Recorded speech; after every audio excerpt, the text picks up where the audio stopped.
વાત ગાંધીનગરની કે જ્યાં ડિસ્ટ્રિક્ટ કોર્ટમાં વકીલો દ્વારા વિરોધ કરવામાં આવ્યો। ડિસ્ટ્રિક્ટ જજના વિરોધમાં વકીલોએ કોર્ટ બહાર ધરણા કર્યા છે। જજ જે.એસ. મલ્હોત્રા વકીલોને કન્નડ કરતા હોવાનો પણ આરોપ કરવામાં આવ્યો। વારંવાર દંડ અને વકીલો સાથે ગેરવર્તણૂકને લઈને પણ વિરોધ કરવામાં આવ્યો। ડિસ્ટ્રિક્ટ જજ હિન્દીમાં દલીલ કરવા દબાણ કરતા હોવાનો આરોપ કરવામાં આવ્યો તો ડિસ્ટ્રિક્ટ જજની તત્કાલિક બદલી કરવા માટેની પણ માંગ કરવામાં આવી। આ નવી કોર્ટમાં 1500 થી 2000 વકીલોને જગ્યા આપવાની પણ માંગ કરવામાં આવી છે।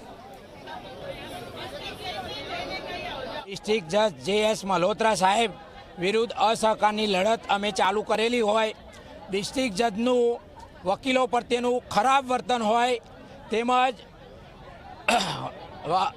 ગરીબ વકીલોને મસ્ત મોટો દંડ કરી પરવડે નહીં તેવી રીતે કોસ્ટ કરે છે, ડિપોઝિટો કરાવે છે, પછી વકીલોને ચાલુ બોર્ડે ઉતારી પાડે છે।